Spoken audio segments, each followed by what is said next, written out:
जोहार, नमस्कार। कोरोना अपनी एनिवर्सरी मनाने फिर से लौट रहा है, ऐसा सोशल मीडिया के पोस्ट पर चल रहा है।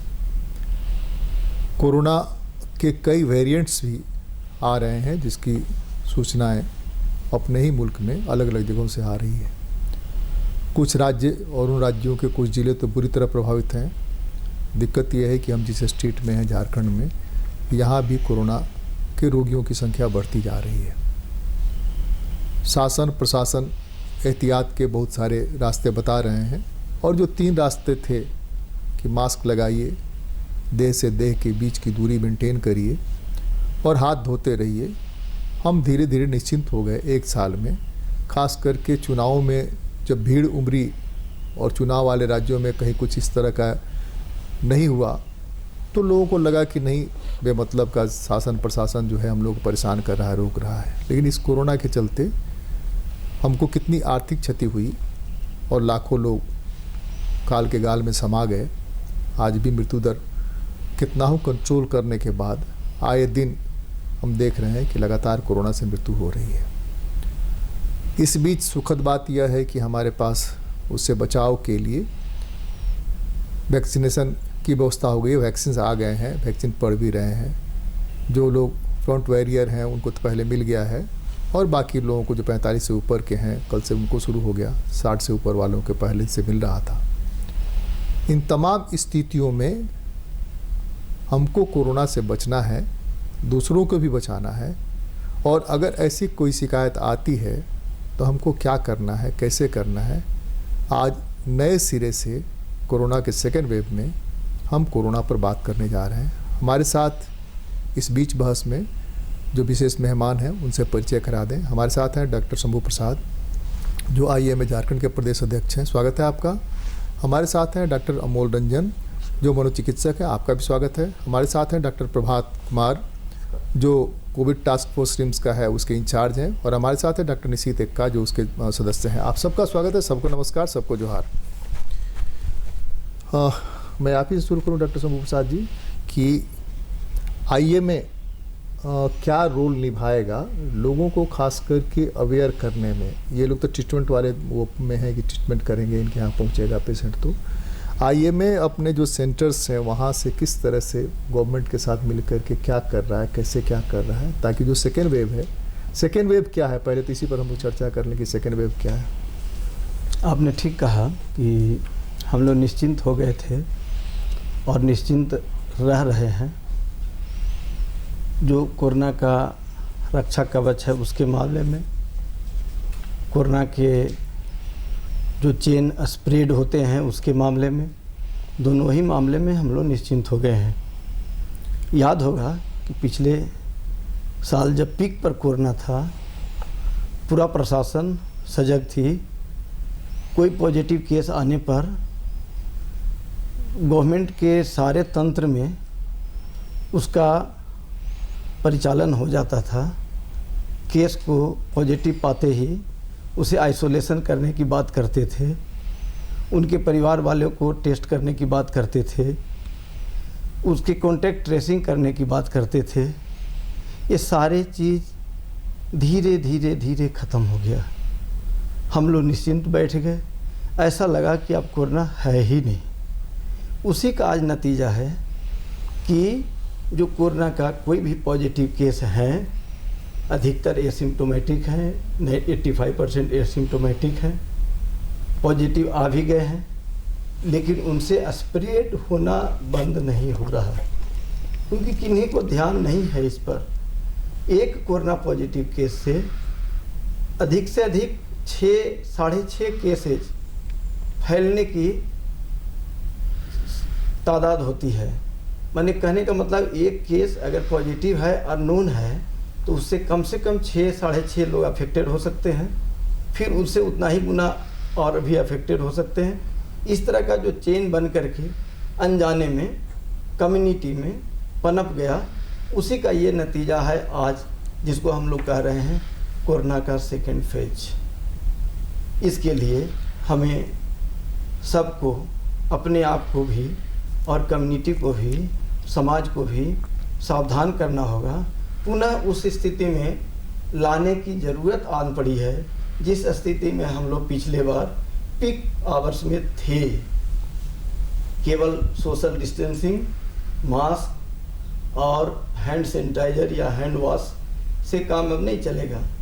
गवर्नमेंट को या प्रशासनिक तंत्र को इस पर ध्यान देना होगा कि चेन ब्रेक को करते रहें। चेन ब्रेक के लिए हम कारगर कदम उठाएं और हम IMA के अन्य सदस्यों से की मदद से हम ये चाहेंगे कि हम लोग कम्युनिटी में इसके बारे में अवेयरनेस फैलाएं, लोगों को जानकारियां फिर से पुनर्जीवित करें कि आप सावधान हो जाएं, लोगों को सावधान करें, पड़ोसी को सावधान करें, समाज को सावधान करें, मेला को सावधान करें, भीड़ भाड़ की जगह को सावधान करें कि हम पुनः उस स्टेज में पहुंचने से रुकें।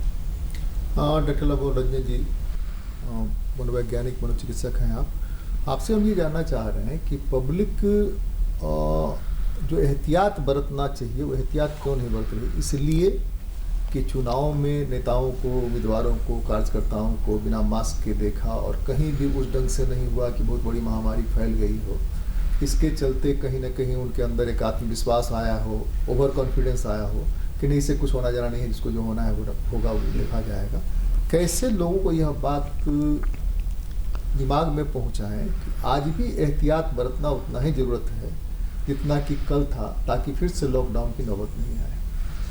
इसमें जो अभी तक हमको समझ में आ रहा है कि परेशानी यहाँ पर हो गई हम लोगों की कि पिछली बार जब ये वेव शुरू हुआ था तो निश्चित रूप से केंद्रीय सरकार और राज्य सरकार और जितने भी IMA या जितने ऐसे संगठन हैं जो मानव सेवा में लगे रहते हैं, सब लोगों ने लोगों को जागरूक किया था।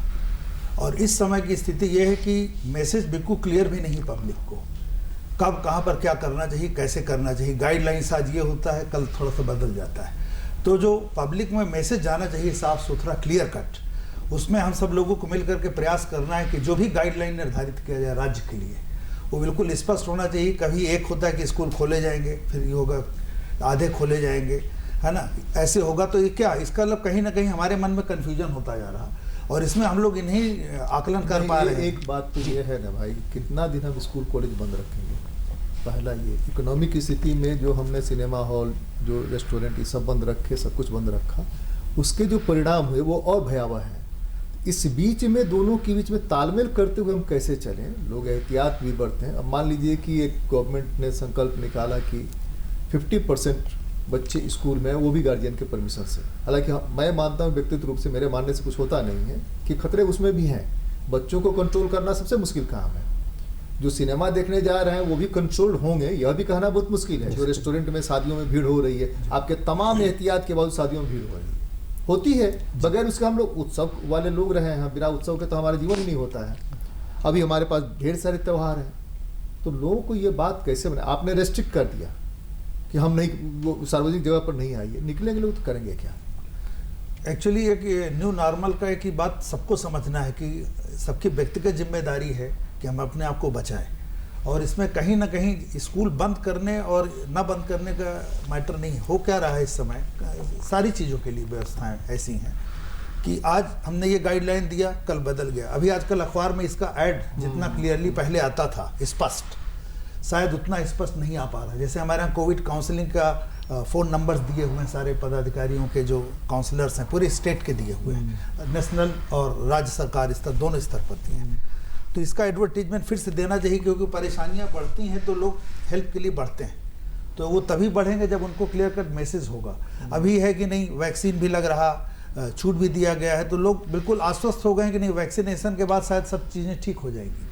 लेकिन जिस स्पीड से बढ़ रही चीज़ें और वैक्सीन की उपलब्धता भी अभी इतना नहीं कह सकते कि सब तक पहुंच पाएगा, अभी बहुत समय लगेगा इसको पहुंचने में।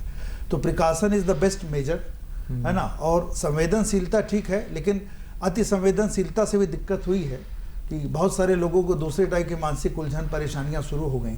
इतना ज़्यादा डरना शुरू कर दिए हैं कि दूसरी बीमारी शुरू हो गई, जिसको हम लोग ऑब्सेसिव कंपल्सिव डिसऑर्डर में कह सकते हैं, बार बार हाथ धुलना, डिप्रेशन। हाँ भाई, जिसका इलाज होता था पहले, लोग हाथ ज़्यादा धोता था तो इलाज कराने के लिए, तो यही तो धीरे धीरे करके चीज़ों में बदलाव आ रहा, काफ़ी कुछ कंट्रोल में है। और हमारे राज्य में लकली हम लोग कह सकते हैं, झारखंड में अभी भी कि काफ़ी कुछ चीज़ें स्थिति कंट्रोल में है दूसरे राज्यों के तुलना में, लोग समझ रहे हैं बात को। लेकिन मैसेज जो है, जो हमको लगता है कि कहीं ना कहीं हम लोगों को सबको मिलकर के इस पे जागरूकता फिर से करना है कि नहीं, अभी कुछ ख़त्म नहीं हुआ है, अभी चीज़ें हैं और अभी रहेंगे, खतरा वैसे ही बना हुआ है। यहाँ तक हमको पता चल रहा है कि वैक्सीनेशन के बाद भी ऐसा नहीं कि परेशानियां नहीं हो सकती हैं किसी को। तो अगर ऐसी स्थिति है तो मैसेज कम से कम क्लियर कट आना चाहिए, गाइडलाइंस आनी चाहिए राज्य सरकार की, कम से कम राज्य के लिए। सेंट्रल की आती हैं क्योंकि उनको नेशनल लेवल के हिसाब से देखना कहाँ पे कितना पॉपुलेशन है, क्या प्रीवैलेंस है। लेकिन राज्य सरकार को कहीं ना कहीं डिसाइड करना ही होगा कि नहीं, बिल्कुल क्लियर कट रहेगा कि जैसे कि आज दिया था अखबार में कि 8 तक के बच्चों को प्रमोट कर दिया जाएगा, एक जस्ट जनरल बातचीत। दूसरे स्कूल्स खुले हुए हैं, कहीं पे ऑफलाइन एग्जाम हो रहा, कहीं पे ऑनलाइन हो रहा। तो जो चीज़ हो यूनिफॉर्मिटी हो, जिससे बच्चों की साइकोलॉजी भी न बदले कि हम बहुत पीछे हो रहे हैं, गार्जियंस भी नहीं घबराए कि हमारे बच्चों का भविष्य क्या होगा, हमारे जॉब का क्या होगा। तो कहीं ना कहीं मैसेज हमको जो समझ में आ रहा है कि अभी हम लोगों का मैसेज जो पिछले साल था बहुत स्पष्ट था, लोग समझ रहे थे, जिम्मेदारी के साथ बिहेव किए। अभी हम लोग जानते हुए भी अनजान बने रहते हैं कई बार, और उतनी जिम्मेदारी से हम लोग नहीं निर्वहन कर पा रहे। तो इसमें सारे मेडिकल प्रोफेशनल्स का स्पेशली विशेष रोल है, और ये लोग तो पूरे साल जिस तरीके से मेहनत किए उसी का नतीजा है कि इंडिया से कंट्री में भी उस हिसाब से हम लोग मॉर्टेलिटी रेट को काफ़ी कुछ कंट्रोल किए और सेवाएं दे पाए। तो अभी फिर से एक बार पूरी ताकत से समाज के हर व्यक्ति को लगना होगा, ये हमारा अपना एक आकलन है। डॉक्टर प्रभात, मुझे लगता है कि रिम्स में चूँकि टास्क फोर्स के इंचार्ज हैं, तो 2 चीज़ें आप बताइए तो लोगों को थोड़ा सा ज़्यादा हम अपने दर्शकों को कम्युनिकेट कर पाएंगे। एक तो जो पीड़ा होती है, जो कोविड पेशेंट आता है उसको जो परेशानी होती है वहाँ जिस कष्ट में आता है, और दूसरे की उससे जो छुआछूत का भाव रहता है, डॉक्टर भी डरते हैं, नर्स भी डरती हैं, घर के लोग भी डरते हैं, कोई मिलने नहीं जा सकता है। यह जो चीज़ है, यह अगर हमारे दर्शक समझें तब उनको पता चलेगा कि कोविड हो जाने के बाद क्या परेशानी होती है। और रिम्स अग्रणी रहा है, आप सब लोगों को सलाम, आप लोगों ने बहुत बड़ा काम किया है, सब लोगों को सैल्यूट करना चाहिए। तो कैसे रिम्स में अभी भी उस तरह की एहतियात बरते जा रहे हैं तमाम जो दूसरे रोगों के पेशेंट आते हैं उन लोगों के लिए? देखिए, ऐसा है कि रिम्स में हम लोगों ने जो इंतजाम किया था पिछले साल, जब हम लोगों ने मार्च 23 से हम लोग लगे, और पहला जो मरीज आया मेरे यहाँ वो 31 मार्च को आया था।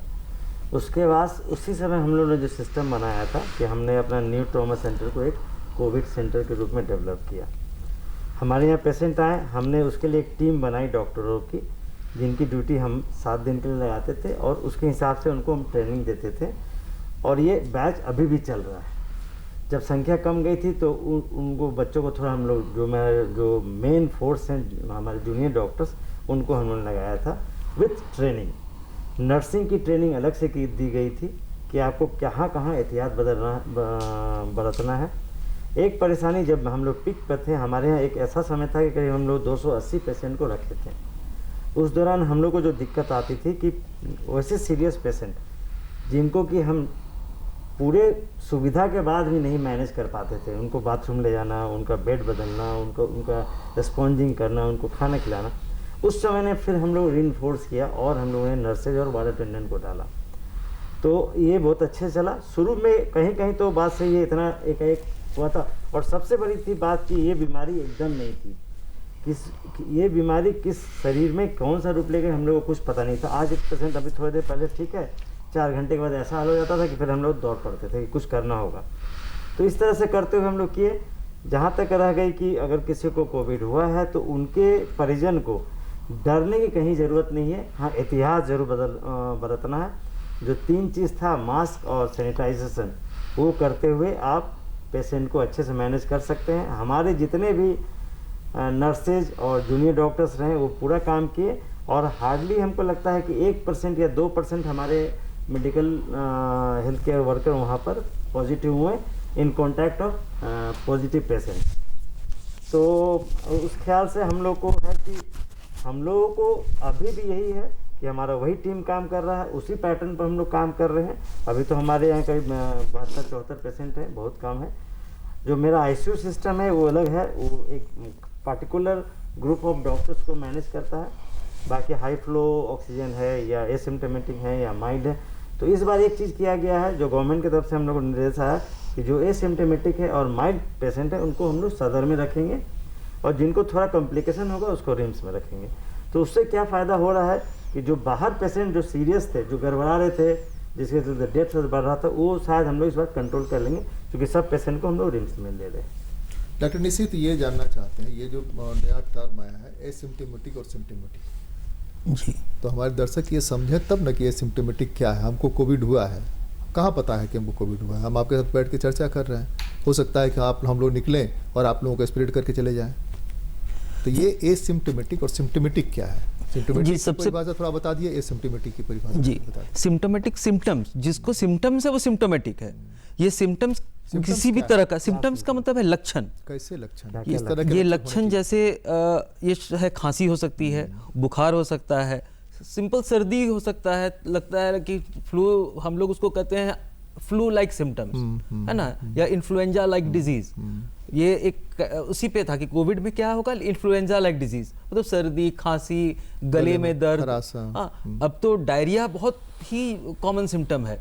लोग आ रहे हैं कि मुझे डायरिया हुआ और वो कोविड पॉजिटिव निकल रहे हैं।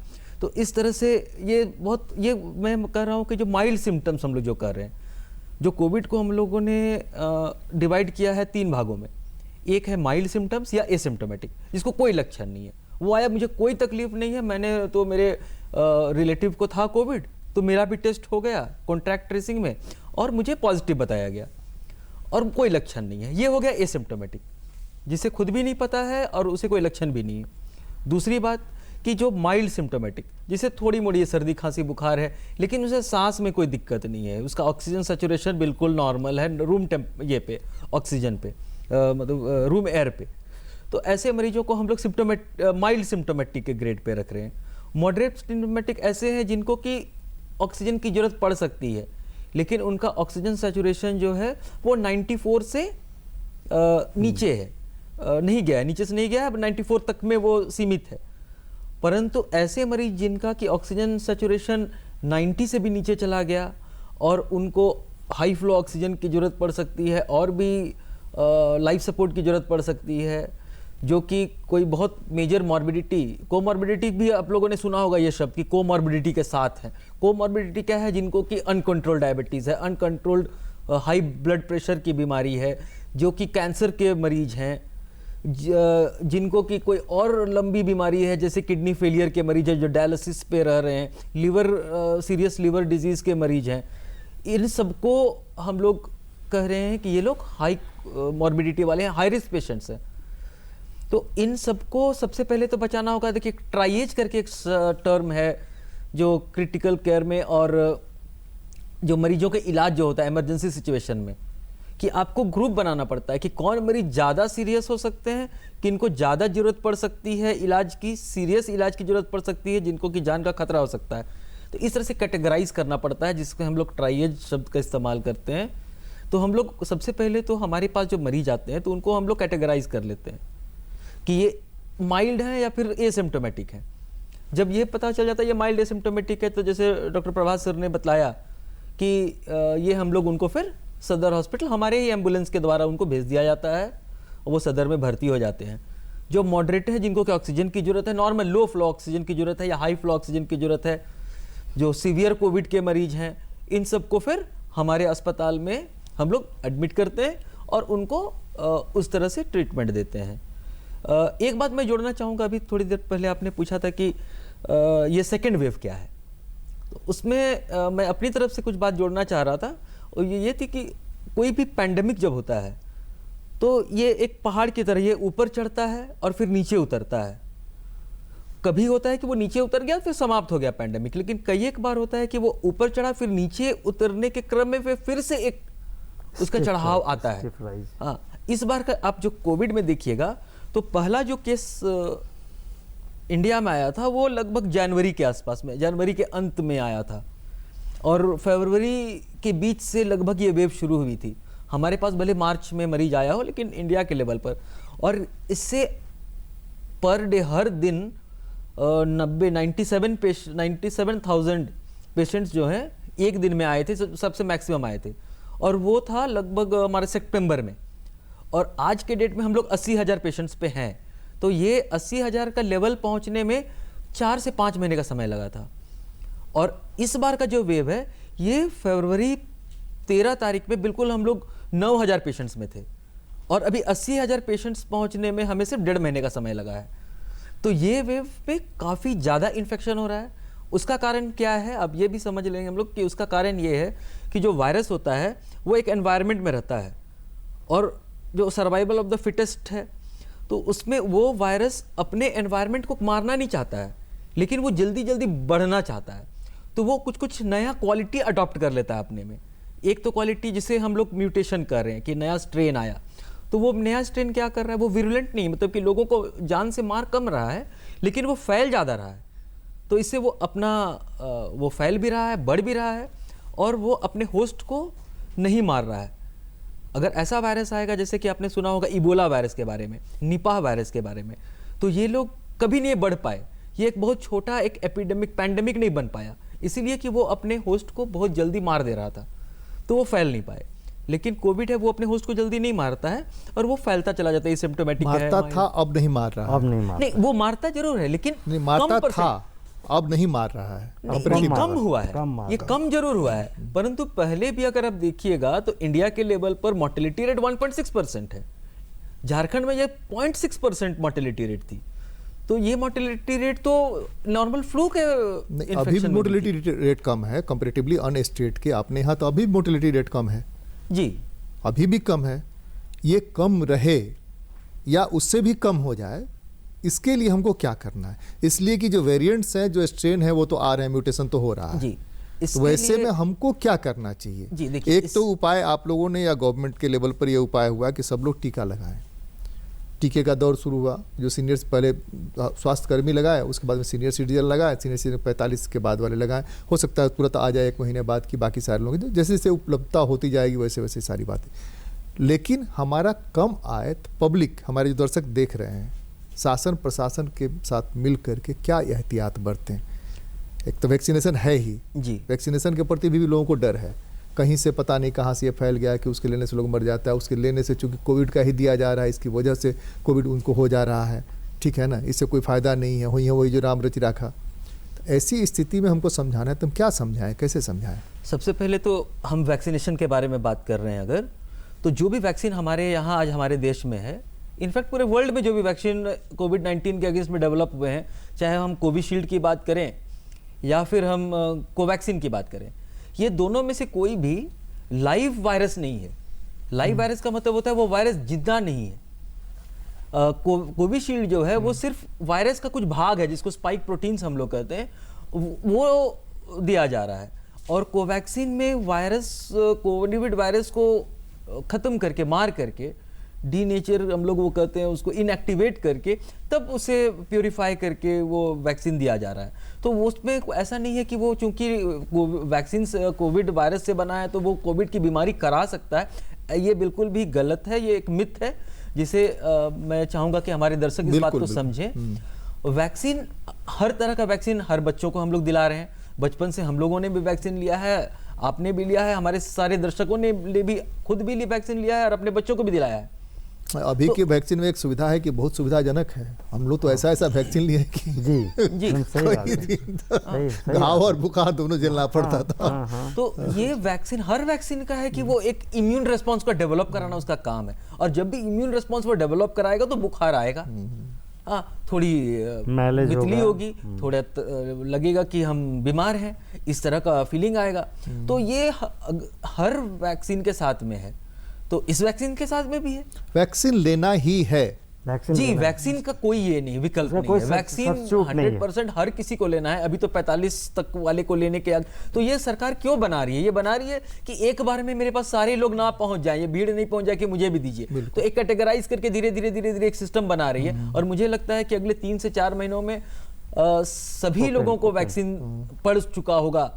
तो हम लोग यही चाहेंगे कि हमारे सारे लोग वैक्सीन लें, और एक जो सोशल डिस्टेंसिंग, मास्क का प्रयोग वगैरह जो चीज़ें हैं, एक बहुत अच्छी बात है कि अब हम लोग इस बीमारी को काफ़ी हद तक समझ चुके हैं। इसका जो पैथोजेनेसिस है, किस तरह से कौन लोग ज़्यादा बीमार पड़ रहे, तो इन ट्रीटमेंट शुरुआत में कब शुरू करना है, कौन सा ट्रीटमेंट कहाँ शुरू करना है, जो कि पिछली वेव के समय हमें कुछ जानकारी नहीं थी।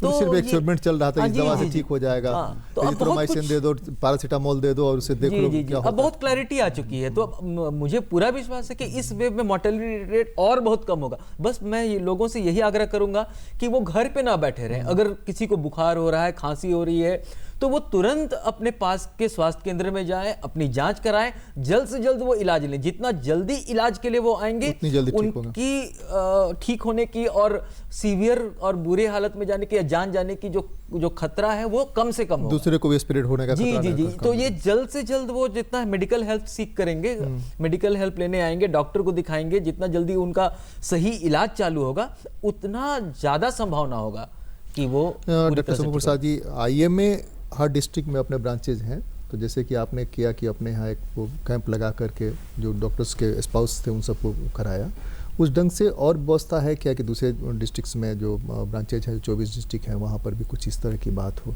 दूसरे कि वहाँ दूसरे लोग भी जो भीड़ के कारण सदर अस्पताल में या नहीं जा पा रहे हैं, वो भी आपके यहाँ आके करा लें?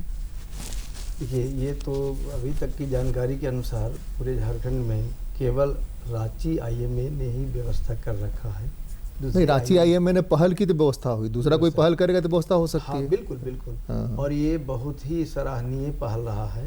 हमने शुरू किया था डॉक्टर्स के गार्जियंस, पेरेंट्स एंड वाइफ्स से लेकर के, और सचमुच ही शुरुआत से ही ऐसा लगा कि ये समाज के लिए बहुत बड़ा कदम है, खास करके डॉक्टर परिवार के लिए, क्योंकि डॉक्टर के ऐसे ऐसे परिवार, माँ पिताजी आकर के वैक्सीन लगाए हैं, बहुत सारे व्हील चेयर पर भी आके वैक्सीन लगवाए हैं, क्रच से चल कर आए हैं।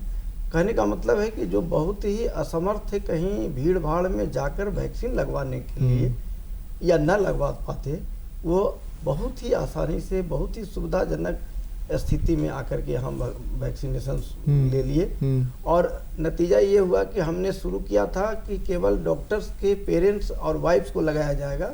बाद में पता चला कि प्रेस क्लब वाले आग्रह कर रहे हैं कि हमें भी दे दीजिए, तो फिर प्रेस क्लब में जो उनका अपना वैक्सीनेशन सेंटर खोलना था वो मर्ज कर गया कि नहीं, जा करके IMA में ही आकर के उन्होंने निरीक्षण किया, कहा कि नहीं मेरे को भी यहाँ ही दिला दें। इस तरह से बढ़ते बढ़ते अभी ये स्थिति है कि हम समझते हैं कि रांची के हर तबके, चाहे वो एडवोकेट ग्रुप हो, चाहे वो टेलीफोन वाले हों, चाहे और दूसरे अस्पताल के जितने स्वास्थ्य कर्मी हैं, सबका करीब करीब प्रतिदिन यहाँ 150 से 200 वैक्सीन लग रहा है, और बहुत ही आसानी से लग रहा है।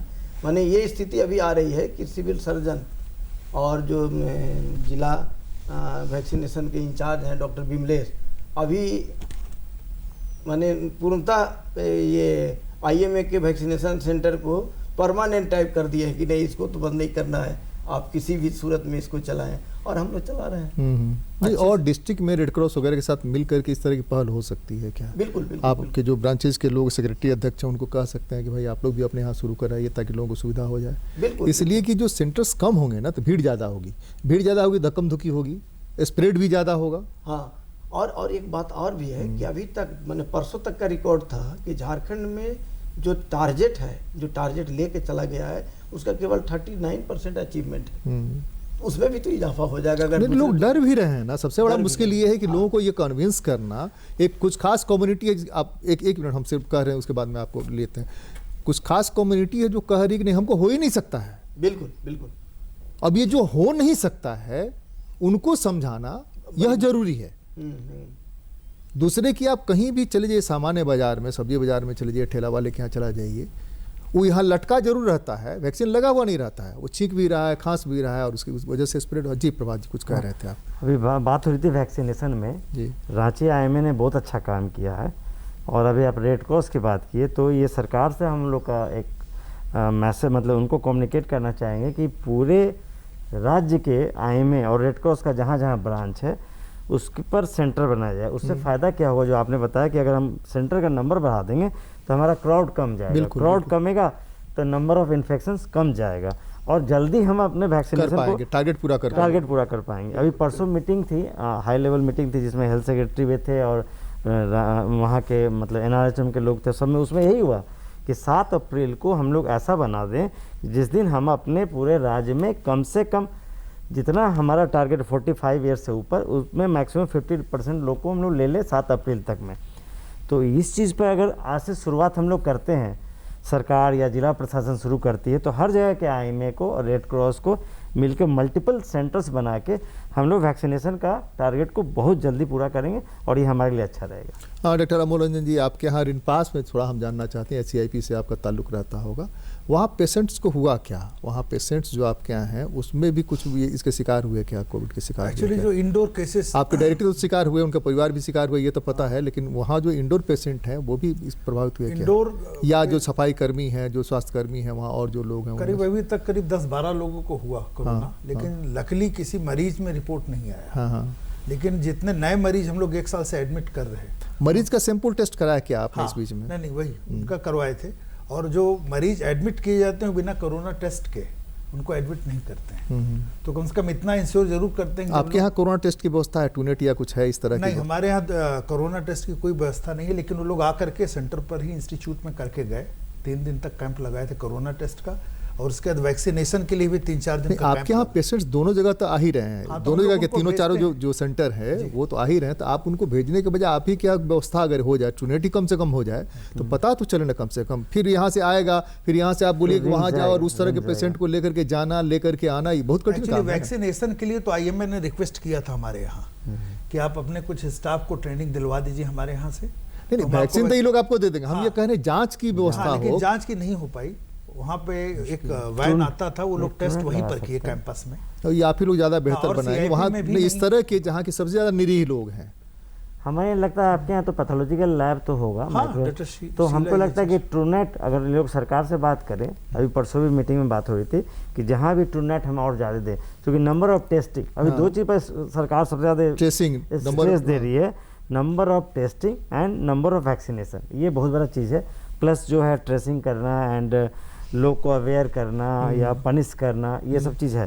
तो अगर हमको लगता है कि अगर इनपास के आप लोग एडमिनिस्ट्रेशन अगर गवर्नमेंट को अप्रोच करें, तो हमको लगता है कि ट्रूनेट का एक व्यवस्था वहाँ हो जाएगा, तो आपके लिए अच्छा रहेगा। जो मरीज वहाँ आते हैं उनको कहीं और नहीं जाना पड़ेगा, क्योंकि अभी मरीज मेरे यहाँ रिम्स आता है। हाँ, यही हम लोग भेजते हैं, जो हमारे एडमिशन होना होता है उसके पहले, तो उसके वो अच्छा रहेगा कि आपके यहाँ खुद हो जाए। हमारा सिर्फ ये हम्बल रिक्वेस्ट है कि वो पेशेंट और उसका अटेंडेंट दोनों बहुत खराब स्थिति में होते हैं।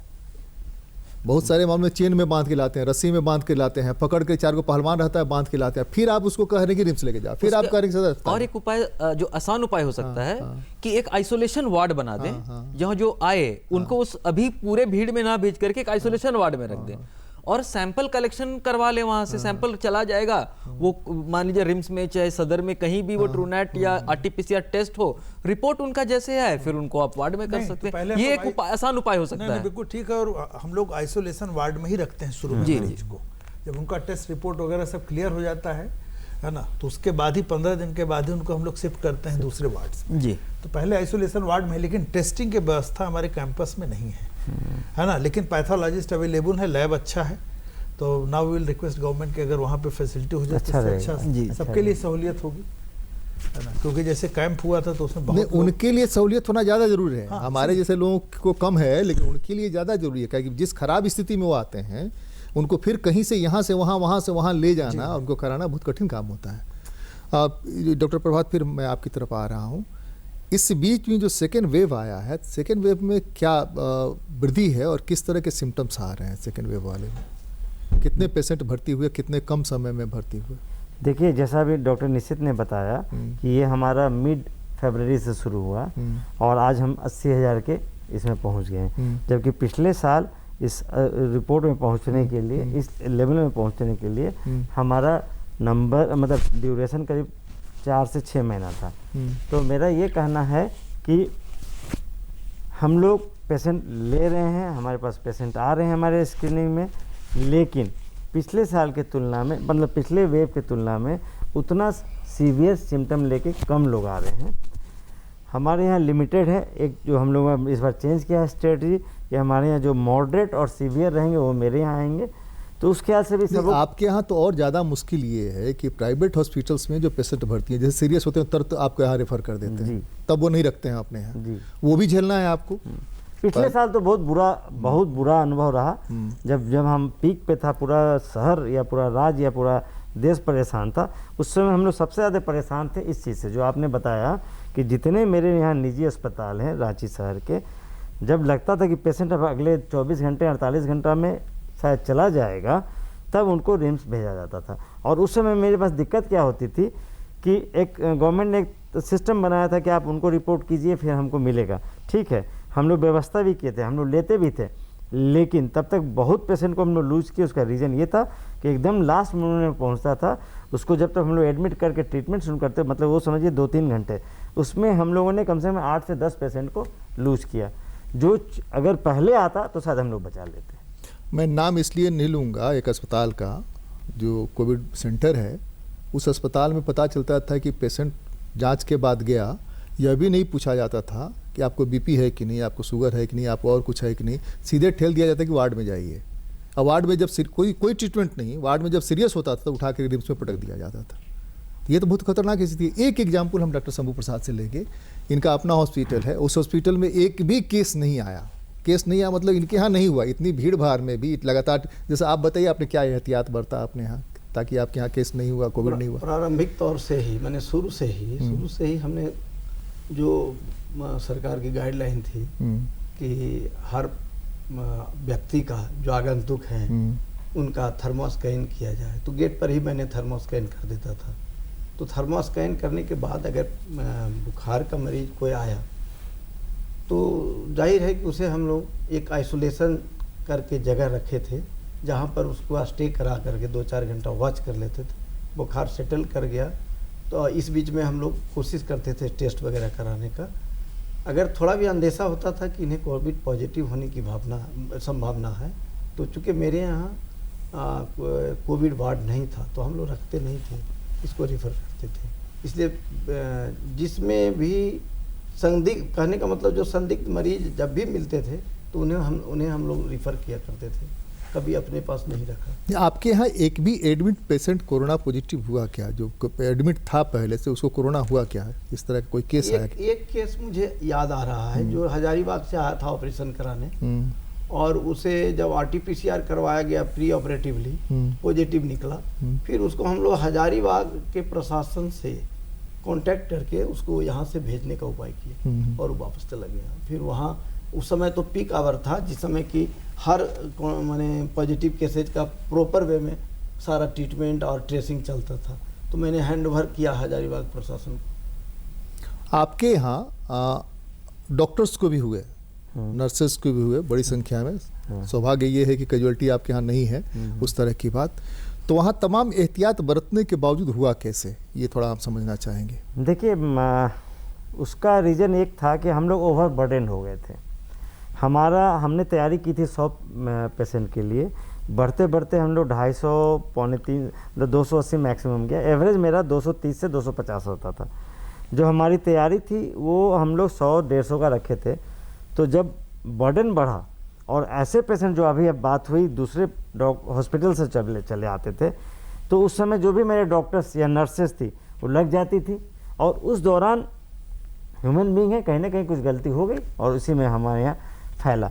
लेकिन हाँ, सही बात है कि भगवान का आशीर्वाद रहा कि हमारे यहाँ डॉक्टर्स या नर्सेज 1-2 सीरियस हुए ज़रूर, लेकिन सबों को हम लोगों ने निकाल लिया अच्छे से। किस तरह के केसेज में सबसे सीरियस पेशेंट आए आपके यहाँ? एज फैक्टर को अगर देखें, कम्युनिटी लेवल पर देखें, एजुकेशन लेवल पर देखें, तो किस तरह के ज़्यादा पेशेंट्स आए आपके यहाँ? जहाँ तक हम एजुकेशन और सोशल को देखें तो अपर मिडिल क्लास और मिडिल क्लास के लोग ज़्यादा मिले। जहाँ तक हम यहाँ आप बात करते हैं सिविरिटी की, तो सिविरिटी तो कोई एज नहीं देखा। हमने देखा कि मेरे यहाँ 32 साल के लड़के को भी वही हाल हुआ, 60 साल के ऊपर हमारे HOD मेडिसिन जो हम आपके उनको बुलाया था, मैंने पिछले बार भी उनको बुलाया था, मित्रा साहब। वो अपना उनका एक्सपीरियंस हम लोग को सबसे खतरनाक रहा। तो इसलिए इसमें एज से कोई रिलेशन नहीं रहा। हाँ, लेकिन जिनको कोमॉर्बिडिटीज है, खासकर किडनी का, उनको कैसे पता चला कि मित्रा साहब को हो गया, कैसे पता चला? देखिए, हम बता रहे हैं आपको, हम जब टास्क फोर्स मेरी बनी थी तो being a HOD of medicine, वो हमेशा हम लोग के साथ रहते थे, और हम लोग रोज़ लगभग 6 घंटा 7 घंटा खाना से लेके मतलब सब चीज़ डिस्कस करते थे कि आज कौन पेशेंट आया, कहाँ क्या करना है। तो उस दौरान हमारे यहाँ कुछ ऐसे पेशेंट भर्ती हुए जिनके पास जाना आना तो होता ही था नेचुरली। ठीक है, मेरा जो कोविड वो जो जूनियर डॉक्टर्स की टीम थी वो तो देखती थी, लेकिन मेरे फैकल्टी भी एक दिन जाके दिन भर में 1 या 2 बार राउंड करते थे। शायद उसी दौरान उनको इन्फेक्शन हुआ होगा, फिर उनको धीरे धीरे हल्की बुखार हुई। तो शुरू का 2-3 दिन हम लोगों ने उसको सोचा सिंपल फ्लू है, बट वो एकाएक जो सडन बढ़ा तो उसमें उनको दिक्कत हो गई। यही है, तो इसलिए है अभी भी हम बोलेंगे, जैसा डॉक्टर निशित ने बोला, आपको अलर्ट रहने की ज़रूरत है। कभी भी आप अपने सर्दी को, अपने गले के खराश को, अपने सर दर्द को, अपने बुखार को इग्नोर मत कीजिए। किसी न किसी डॉक्टर से कहीं ना कहीं जाकर ज़रूर सलाह लीजिए और एहतियात बरतिएगा। तो नंबर बढ़ रहा है, ठीक है, हमको नंबर बढ़ने से हम बीइंग ए डॉक्टर नहीं घबरा रहे हैं, हम घबरा रहे हैं कि उतना सीरियसनेस नहीं आए पेशेंट में और फर्टिलिटी नहीं हो। ये मेरा कंसर्न है। अभी सेकेंड वेव से बचाव के लिए, सेकेंड वेव से लोगों को बचने के लिए कम से कम लोग उसके संक्रमण में आए, तो जो सामूहिकता है उसमें कहाँ किस हद तक रोक लगनी चाहिए? सामूहिकता मतलब सामूहिक उत्सव जो होने वाले हैं, शादियों का मौसम आया है, शादियां होंगी बड़े पैमाने, डॉक्टर निशित आप भी बताइए, शादियां बड़े पैमाने पर, पिछले साल वाली जो कैंसिल शादियां थी वो भी शादियां इस साल हो रही हैं, 1 साल का बैकलॉग भी है, तो ये सब मिला करके उसमें किया जाए? देखिए, सबसे इसमें रिस्क या खतरे वाली बात, ये जो गैदरिंग्स हो रही हैं, ये जो सामूहिक जो हम लोग समारोह मना रहे हैं, यही सबसे बड़ा खतरे वाली बात है। क्योंकि जब हम लोग समारोह मना रहे हैं, खाने पीने बैठ रहे हैं, जब खाने पीने बैठ रहे हैं तो ना तो सामाजिक दूरी हो रही है, ना तो मास्क का प्रयोग हो पा रहा है, क्योंकि खाना है भाई तो मास्क तो लगा नहीं सकते।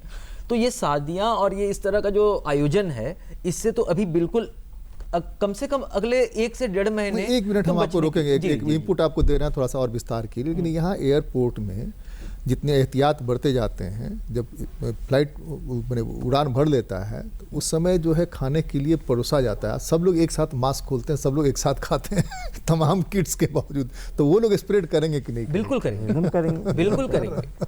और वो तो एरोप्लेन तो एक क्लोज्ड स्पेस है, तो देखिए ये क्लोज स्पेस और ओपन स्पेस की भी बात है। क्लोज स्पेस में कम लोग भी ज्यादा खतरा है, ओपन स्पेस में ज्यादा लोग भी कम खतरा है, तो ये सबको समझना होगा।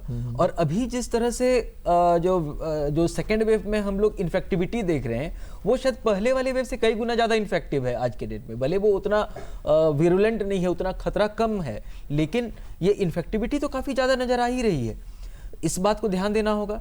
इन तरह के आयोजनों को, अगर मेरी अब पर्सनल बात बोलिएगा तो मैं कहूँगा कि कुछ दिन डिफर कर दे। जो शादी ब्याह का कार्यक्रम है, नहीं, हम कह रहे हैं कि शून्य 2 साल क्यों नहीं कर सकते बच्चों की पढ़ाई का भी?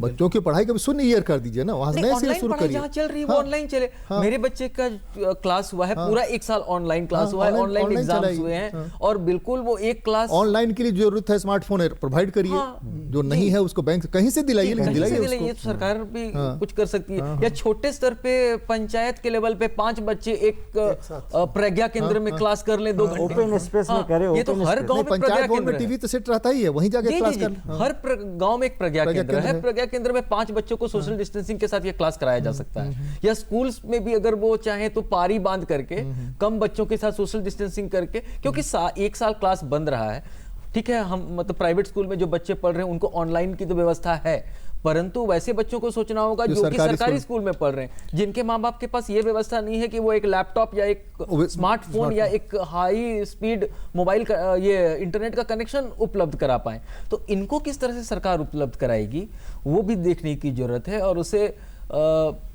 क्योंकि अब ये रोकना तो बिल्कुल संभव नहीं है, ना इकोनॉमी को रोकना संभव है, ना एजुकेशन को रोकना संभव है।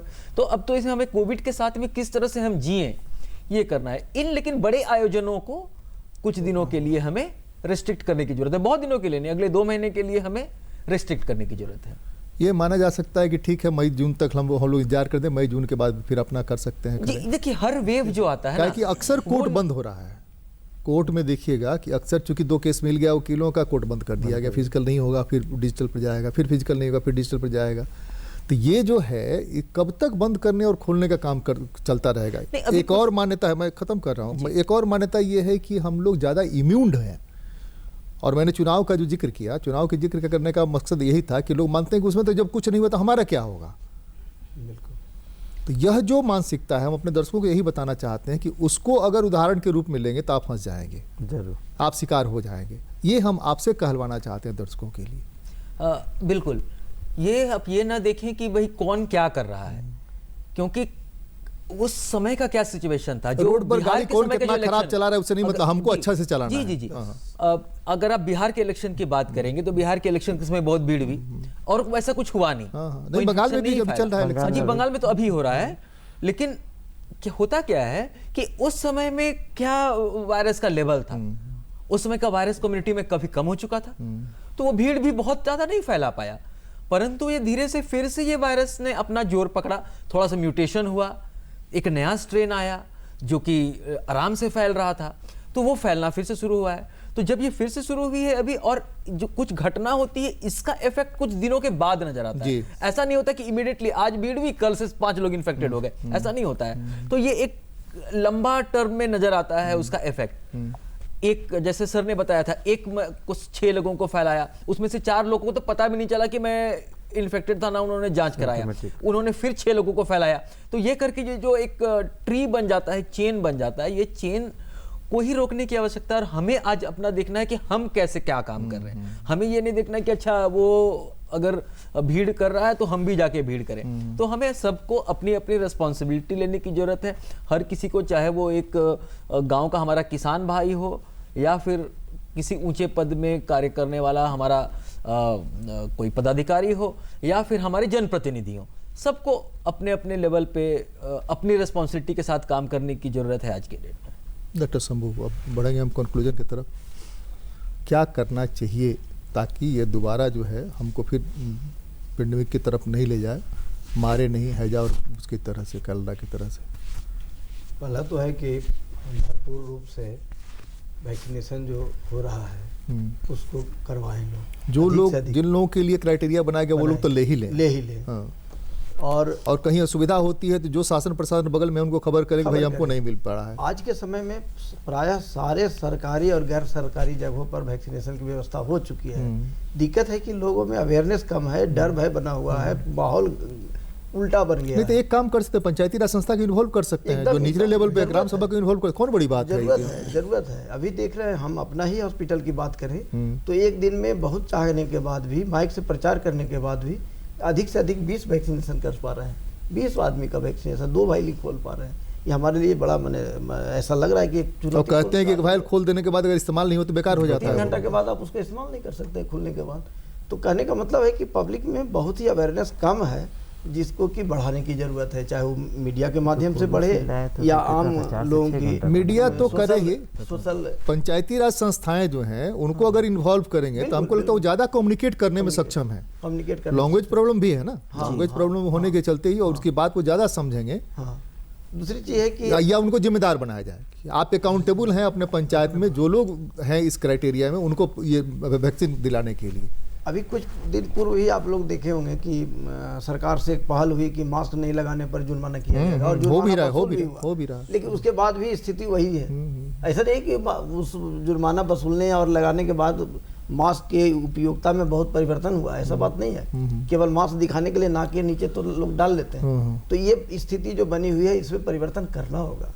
सोशल डिस्टेंसिंग की बात जहाँ आती है कि आप अभी चर्चा में हुआ कि भीड़ भाड़ जो आयोजन है, जो मेला है, ये सब को कहीं न कहीं से रोक लगाना होगा, अदरवाइज फिर हम लोग लॉकडाउन की ओर आगे बढ़ जाएंगे। नहीं, हमारे पास तो 3 पर्व है, सरहुल है, शब बारात है और वो रामनवमी है।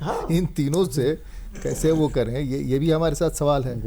अभी तो रामनवमी और सरहुल के आया कर दिया, उस पर तो प्रतिबंध लग गया है कि उसका जुलूस नहीं निकाला जाए। नहीं, उसके बाद भी नेता लोग कहने कि नहीं हम निकलबे करेंगे। आपको ये गड़बड़ है ना भाई। आपके पास तो हैसियत है कि आप बच जाइएगा, लेकिन जो गरीब आदमी फंसेगा उसका तो बहुत बुरा हाल होगा ना। ये सवाल है ना। तो हम दर्शकों को जो समझाना चाहते हैं डॉक्टर अबुल रंजन, मनोवैज्ञानिक तरीके से हम कैसे समझाएं, जैसा आप इस पे थ्रस्ट करिए, कैसे उनको वो कन्विंस करें? देखिए, सबको एक तो हमारे दिमाग में सीधी बात है, ग्राम सभा पंचायती राज संस्था को इन्वॉल्व करिए, सारा दुख दूर हो जाएगा। बिल्कुल, उनको अकाउंटेबल बनाइए कि आपको कराना ही कराना है, कराना ही कराना। देखिए कैसे चीजें आगे बढ़ने लगती है। सामान्य तौर पे जब तक पब्लिक का इन्वॉल्वमेंट नहीं होता, बड़े बड़े जो रिसोर्स पर्सन्स हैं, तब तक रिसेप्टिविटी हमेशा कम रहती, किसी भी चीज़ की हो। तो वही चीज़ हमारे वैक्सीनेशन की भी है। तो इसमें बचाव के लिए बेस्ट है कि वैक्सीनेशन के लिए सबको प्रेरित किया जाए।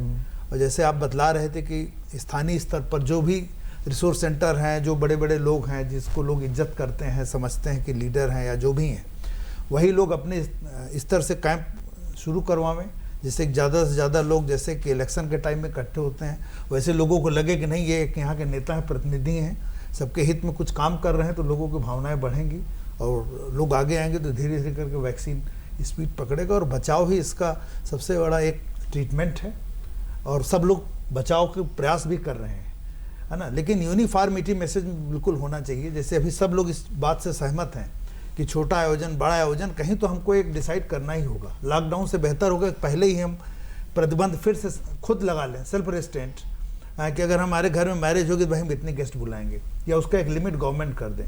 अभी कोचिंग इंस्टीट्यूशंस को फिर से शुरू किया गया है, एक एक हाल में 100-100 बच्चे बैठ रहे हैं, बिल्कुल 150-150 बच्चे। 1-2 दिन तक तो इन्होंने अल्टरनेट सीट पे बैठाला और अभी नहीं, स्थिति वो ये है नहीं कि होती। फिर से वहीं के वहीं है। आप तो ट्रेन में देखिए ना, ट्रेन में था कि पहले आपको दिखाना पड़ेगा कि आपके पास टिकट है कि नहीं। अब वेटिंग लेकर के लोग, ट्रेन में इतनी भीड़ होती है एसी बोगीज में भी कि बैठना मुश्किल, सोना मुश्किल हो जाता है। तो ये हालत हो गई। तो वही पब्लिक को एक ये महसूस होना चाहिए कि नहीं, कितना सीवियर इशू है, कितना इंपॉर्टेंट हमारे जीवन के लिए, है ना, भविष्य के लिए। और जब ये सब चीज़ें समझ में आएंगी तभी पता चलेगी, जब सबके लिए एक सा नियम रहे। हम कुछ करना चाह रहे हैं तो अपने हिसाब से हमने रिलैक्सेशन ले लिया, एसोसिएशन गया, दबाव डाला, नहीं ठीक है अलाउ कर दिया, तो ठीक है अलाउ किया। आप बचाव के भी सारे व्यवस्था रखी। स्कूल खोलने की बात हुई तो अच्छी बात थी, जो खोल सकें 50% या ऑनलाइन ऑफलाइन जो भी है, लेकिन रिस्ट्रिक्शन होना चाहिए। लेकिन हर जगह संभव ही नहीं प्रैक्टिकली, और अगर एक स्कूल खुल जाता है और दूसरा नहीं खुल पाता तो फिर दिक्कत है। इसलिए एक तो बढ़िया सुझाव डॉक्टर निशीथ ने दिया कि प्रज्ञा केंद्रों का अगर हम इस्तेमाल करना शुरू करें तो हमको लगता है कि ऑनलाइन वाला मामला बन सकता है। पढ़ाई लिखाई वही, इसलिए महाराष्ट्र में और राजस्थान में 2 जगह हमने देखा था, टीचर ने यही व्यवस्था की, आम के पेड़ के नीचे बिठा करके अपना डिस्टेंस बांट करके अलग अलग बुला करके वहाँ पर व्यवस्था की। और हर समाज में कुछ लोग ऐसे होते हैं जो इस टाइप के काम में आगे आ जाते हैं। वो कुछ फैसिलिटीज भी उपलब्ध कराएंगे ही, कि नहीं अगर 10 बच्चों को पढ़ने के लिए हम कुछ उपलब्ध करा सकते हैं, फैसिलिटी, टीवी या कुछ इंटरनेट की व्यवस्था, तो कर देंगे। हमेशा समाज में ऐसे लोग आगे आते हैं और अभी भी हैं, हर जगह हर स्तर पर काम कर रहे हैं। तो वही है कि एक मैसेज जाए समाज में कि सबको अपनी जिम्मेदारी को अपने से बियॉन्ड भी देखना है। हम अपने ही देखभाल नहीं करें, 4 और लोगों को संभालने की कोशिश करें। अगर हम सक्षम हैं तो ईमानदारी से प्रयास किया जाएगा तो निश्चित रूप से इसके अच्छे रिजल्ट आएंगे। और काफ़ी कुछ हो रहा है और सब लोग प्रेरित हैं। लेकिन फर्स्ट फेज में डॉक्टर प्रभात यह हुआ था कि डॉक्टर को दिखाना भी, सीरियस पेशेंट को भी दिखाना बहुत मुश्किल हो गया था। बीच में जो रिलैक्सेशन पीरियड आया उसमें किसी तरह के पेशेंट को लोग जाते हैं, देखते हैं, इलाज कर रहे थे, बिना टेस्ट कराए भी कर रहे थे। अब के सिचुएशन में आप लोगों ने क्या एहतियात बरता है? हमारे रिम्स में तो हम लोगों ने 95% या 99% हम लोगों ने इन्फोर्स किया है कि बिना मास्क के कोई भी पेशेंट मेरे हॉस्पिटल में नहीं आएगा। जो हमारा कंसल्टेशन रूम है वहाँ पर हम लोगों ने भीड़ कम किया है। एक कंसल्टेशन है, एक उसके जूनियर डॉक्टर्स हैं, और पेशेंट का आना जाना का सिस्टम हम लोगों ने बदला है। क्राउड को कम कर रहे हैं। लेकिन रिम्स की जो हाल है, 60 साल पुराना अस्पताल है, भीड़ बढ़ती चली जा रही है, तो दिक्कत तो हो रही है। लेकिन हम लोग अपने तरफ से ये कोशिश ज़रूर कर रहे हैं जी। आपकी हालत तो एम्स वाली हो गई है, कहीं से पेशेंट कहीं से भी हो, पूरे झारखंड को सर्दी खांसी होगा तब भी आएगा, और उसका ऑपरेशन कराना तब भी आएगा। तो ये तो खैर हाइड्रोसील के ऑपरेशन के लिए आएगा, हार्ट के ऑपरेशन के लिए भी आएगा, जबकि हाइड्रोसील प्राथमिक केंद्र में भी हो सकता है। ये हमारे लिए बहुत ही दुर्भाग्य का चीज़ है कि हम लोग उसको नहीं कर पाए। बट हम लोग इतना कोशिश कर रहे हैं हर डिपार्टमेंट में कि हमारे जो पेशेंट्स हैं उनको हम लोग थोड़ा डिस्टेंस मेंटेन करके रखें और उसके बाद इलाज करें। बाकी सबसे जो लास्ट में ये बोलूँगा कि सबसे ज़रूरी है वैक्सीनेशन। उसके लिए मोटिवेट कैसे करते हैं, जैसे हम अगर 5 को करते हैं, आप 5 को करते हैं, आप 5 को करते हैं, फिर वो 5 को करते हैं कि तुम वैक्सीनेशन ले लो। एक तो है कि वो गलत नहीं है, वो सही है, क्योंकि हमने लिया, तो जो हम ले सकते तो तुम भी ले सकते हो। तो इस तरह से मेरा चेन बनेगा और वैक्सीनेशन सबसे ज़्यादा ज़रूरी होगी। दूसरा चीज़ है, प्रशासन को और स्ट्रिक्ट होना होगा, ये बहुत ही ज़रूरी है। अगर आप मोराबादी मैदान घूम लीजिए शाम के समय में तो आपको लगेगा कि रांची शहर में कोरोना नहीं है। तो ऐसे हाल में बहुत से ऐसे जो पॉइंट होंगे जहाँ की सरकार को स्ट्रिक्ट होना है कि कम से कम मास्क और सोशल डिस्टेंसिंग को मेंटेन कीजिए। हम लोग बहुत आराम से सेकेंड वेव को निकाल लेंगे। डॉक्टर निशीथ, ये सेकेंड वेव एक बहुत अच्छी बात ये है कि अगर आप देखिएगा कि अगर आप एक पहाड़ को इमेजिन कीजिएगा या के बारे में सोचिएगा तो अगर जिसका चढ़ाव जितना तेज होता है उसका उतार भी उतना ही तेज होता है।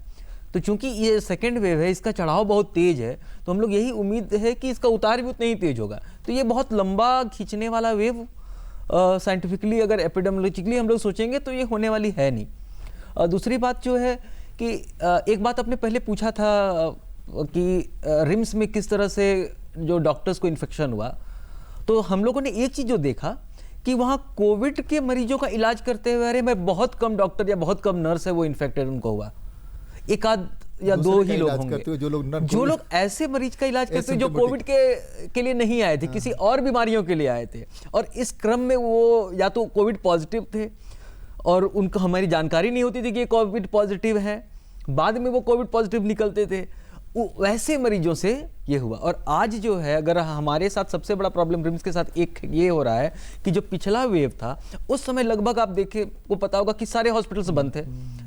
रिम्स में भी कोविड छोड़ के बाकी जो इमरजेंसी छोड़ के बाकी सारी ओपीडीज बंद थी, तो जो नॉर्मल ऑपरेशंस बिल्कुल कम थे।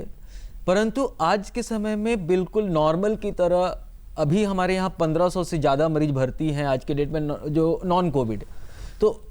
तो हमारा सारा रिसोर्स वो है अभी बाकी मरीजों पे भी लगा हुआ है, तो कोविड के लिए भी उसमें से निकालना, उसमें शेयर करना, उसको आगे बढ़ाना बहुत डिफिकल्ट हो रहा है। चारों डॉक्टर्स ने आपके साथ बातचीत की, उसका लबोलुआब यह है कि सरकार ने, प्रशासन ने जो दिशा निर्देश दिए हैं कि आप बार बार हाथ धोएं, आप हाथ को सैनिटाइज करें, मास्क पहनें और देह से देह के बीच की दूरी 2 गज रखें। सबसे बड़ा एहतियात यही है कोविड से बचने के लिए। और सरकार ने जो व्यवस्था की है कोविड के वैक्सीनेशन के लिए, उस वैक्सीन को ज़रूर लें। मैं अपनी बात बताता हूं कि मैंने एक लिया और यह जान करके कम से कम 100 लोगों ने लिया कि मुझे कुछ नहीं हुआ कोविड का इंजेक्शन लेने के बाद। आप लेंगे, दूसरे प्रभावित होंगे। और ग्राम सभाएं, ग्राम पंचायतों की भी यह जिम्मेदारी बनती है बगैर सरकार के हस्तक्षेप किए, जिस तरह से कोरोना के प्रथम फेज में लोगों ने सारी व्यवस्था की, उस ढंग से लोगों को वैक्सीन दिलाने के लिए प्रेरित करें और लोगों को वैक्सीन दिलाएं। बीच बहस में आज इतना ही, अगली बार मिलेंगे, किसी और मुद्दे पर चर्चा करेंगे। आप सबको बहुत बहुत धन्यवाद। जोहार, नमस्कार।